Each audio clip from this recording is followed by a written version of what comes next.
I've met so many people with dismal family situations and a failed yeshiva system.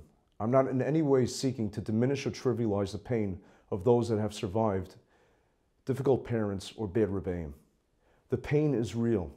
It is emotionally draining, enervating, and taxing to grow up as a child subject to excessive criticism, to belittlement, and to demeaning treatment. It's horrible. It really is terrible. But let's analyze it. There are two ways to react.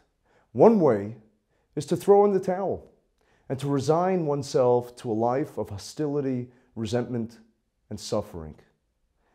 But there's another method, and that method requires a very difficult and arduous choice that only you can make. In the inner recesses of your soul, you have to be able to make this choice. And it's what I call MO. Now I know that in Latin, MO stands for modus operandi, which is very, very closely related to the exercise that I'm going to give you. It's not specifically modus operandi, but it's very close. And MO stands for move on, which happens to be the best modus operandi to follow in this world, to move on. Don't stagnate. Don't fume forever. Don't be stifled and don't be zapped. Don't lose your luster and your joie de vivre, but move on, because you can become so great despite the challenges, and perhaps because of those challenges and because of that suffering. The Torah tells us that Yosef HaTzadik said something unbelievable with the birth of his son Menashe. He says, Ki nishani Elokim es kol amali ve'es kol beis avi. That God has allowed me to forget all my struggles and my entire father's household. Now, that's a very, very troubling statement to make, especially from somebody as pious and faithful as Yosef HaTzadik. After all, Yosef followed every halachic nuance that he learned in his father's household and was exceedingly loyal, even in the nadir of contamination of impurity of Tumah. In the most decadent place in the world, Mitzrayim, Yosef was steadfast. And Yosef was resolute in his conviction to be a Torah Jew. And yet he says that with the birth of Menashe, I've forgotten my father's household. The Ger Rebbe has such an enlightening idea here.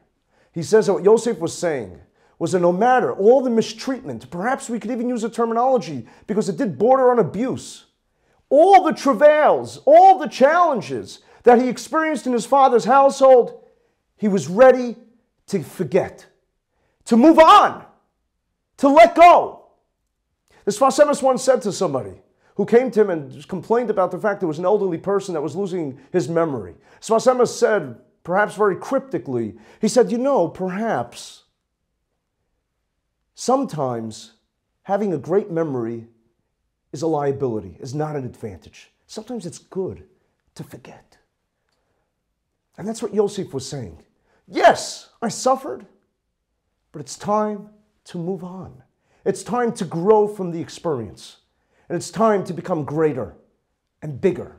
Our greatest Gedolim weren't necessarily born in pristine environments. There's a lot of critique against certain biographies because it portrays and depicts the Gedolim as being basically pure from birth without any type of challenge, which wasn't the case.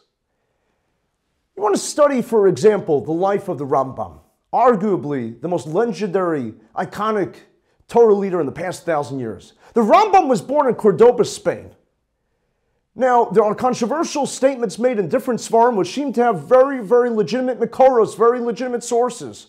And it seems that the Rambam was born to his father Rav Maimon. His mother was the daughter of a butcher with no pedigree, with no yichus, nothing illustrious. And Nebuch, his mother, dies in childbirth. He is ridiculed because he is the son of the daughter of the butcher. His father remarries, the stepmother persecutes him, it seems. His father, for some reason, is more indifferent, maybe doesn't know what's going on. The Rambam, according to some sources, runs away. He flees from his house as a young child. He could very well throw in the towel, go off the derech. He ends up in a Beis Medrash for safe haven. Perhaps it's the only place where a homeless vagrant, so to speak, could sleep. And he ends up in the protective embrace of none other than the Halaga, the Holy Ri Nagash, who invigorates him, who resuscitates him, revives him, and gives him chizuk, and gives him the will to go on.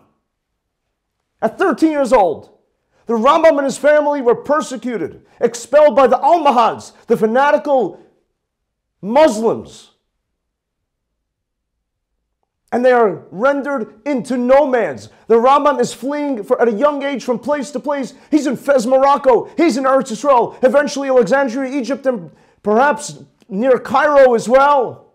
No identity, no stability, so to speak. He ends up marrying. His wife and 2 young children, unfortunately, tragically, die in a plague. His beloved brother, David, who supported him, who he was a father to, his little brother David, perishes at sea. It's crippling, it's debilitating, it's devastating for the Rambam. So many challenges. Despite all the challenges, or perhaps in light of all the challenges, he becomes the most legendary leader of Klal Yisrael. Let's move to a gadol who was less than 200 years ago, the Hussam Sofer, Rav Moshe Sofer of Pressburg. The Hussam Sofer had every reason to give it all up. He had every reason to resort to the worst things and to lose faith and to lose his inspiration. As a young child, as a little boy, the Hussam Sofer heard his Rebbe say the pasuk that Adam was created afar min hadama, dust, earth from the ground. And in the Hussam Sofer's mind, it sounded superfluous and redundant. And he challenged, he asked his Rebbe, I'm sure he said it politely. And he said, why does it have to say afar min hadama? Isn't it axiomatic? Isn't it a given? And the Rebbe excoriated him for it, lambasted him. He had to leave that Rebbe. His father became his Rebbe. Then one day, he's a little older, and the Hussam Sofer is giving a public discourse. And he says something that seemed to be irreverent to his father about one of his forebears. He was upschlugging, as we say.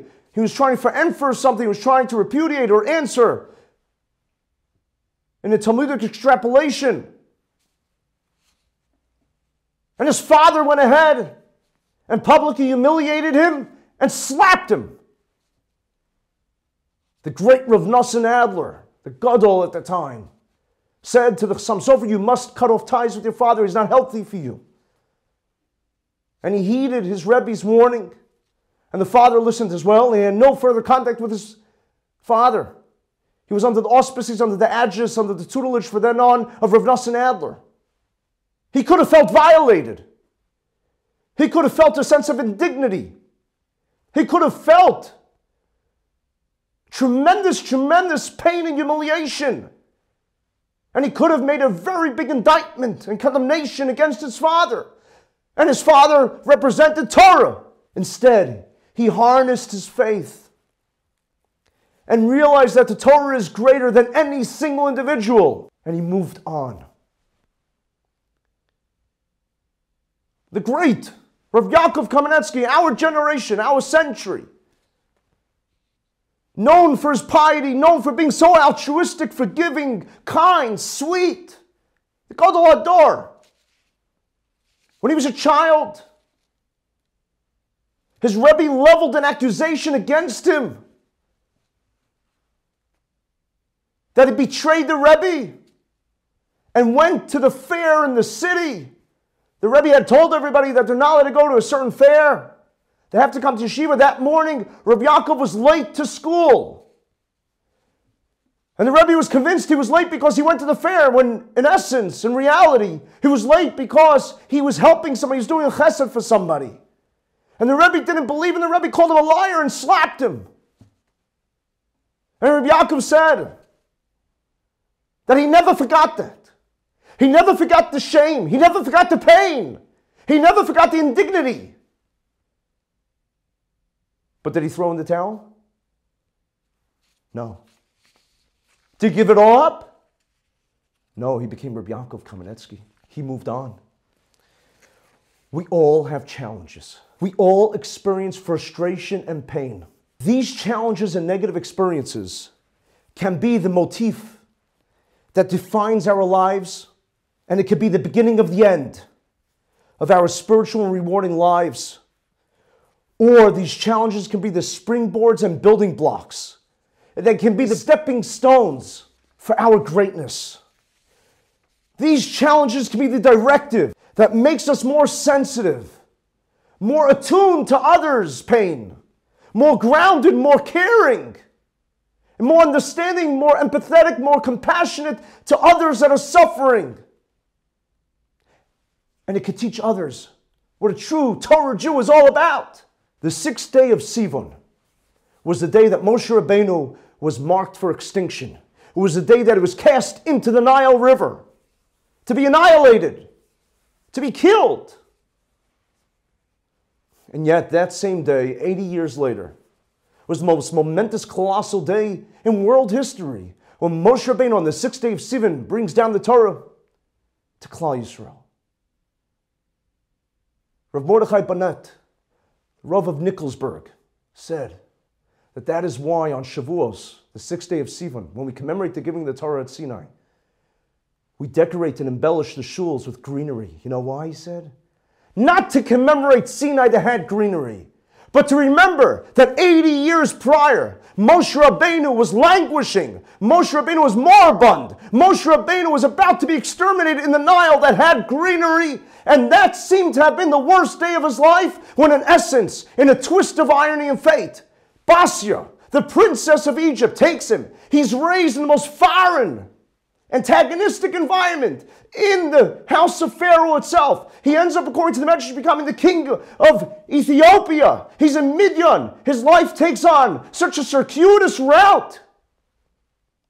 But how does he become the greatest Navi in world history? Peh el peh adaber bo, mouth to mouth do I speak with him, says Rabban Shalom, says God. How? Because of that fatal, almost near fatal day. On the sixth day of Sivan, when he was a baby, 3 months old, being cast into the Nile. Yes, his life was fraught with challenges. Yes, his existence was challenged day by day. The turbulence, the travails, the vicissitudes were agonizing, tormenting, torturous. But that's what made him into Moshe Rabbeinu, where no one else in the world would have the power. No one else in the world would have the understanding to decipher and decode, to penetrate, and to be the greatest shepherd of Hashem's flock, the Jewish people. Your greatest struggle and challenge may very well be the reason why you're here and what you're supposed to accomplish. As an inventor, Thomas Edison tried 1,000 times to invent the light bulb. And somebody once, an objective bystander once asked him, how does it feel? What does it feel like that you failed 1,000 times? And Edison said, I didn't fail 1,000 times. The light bulb was an invention with 1,000 steps. Wow. The light bulb was an invention with 1,000 steps. I didn't fail 1,000 times. You didn't fail. No. These are steps to your greatness. These are steps for your luster. These are steps for you to shine. Hussam Sofer says something utterly amazing. The name that Ribbono Shel Olam, that Bashefer, that God introduces himself to Moshe Rabbeinu, is Eke Asher Eke, which loosely translated is, I will be what I will be. Says Hussam Sofer something absolutely monumental and powerful. He says, you know what that means? Hashem was saying to humanity, to all of us Yidden, to all of us, no matter what your struggle, no matter what your negative experience, no matter what pain you've been through from family, from school, from your whatever it is, if you're willing to step to the plate and you're willing to say, Eke, I will be, you're willing to try to make a new beginning, you're willing to forge ahead, You're willing to MO, to move on. And you step up and you say, I will be.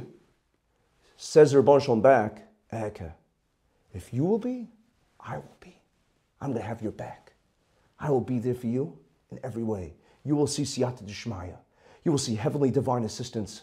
You will see a mazel she'en kamo like nothing else. Just say, I will be. And God says back, I will be. Today is asarah b'tevis. Asarah b'tevis was the beginning of the end for the Beis HaMedrash. It was the day that Nebuchadnezzar besieged Jerusalem, Yerushalayim, which lay the groundwork for the Churban. Let's resolve today, no matter how hard it is, no matter our pre-existing condition, our pain, let's make a resolution today not to allow Churban into our lives. No matter how hard it is, don't let negative experiences blind you. You have a bright, beautiful, and noble future. Don't be the one to lay the groundwork for the beginning of your own end. Use your experiences. Use the composite of your life experiences to become stronger and greater. Harness your energy and faith to become a leader. And let this time be the beginning of a glorious future. Thank you.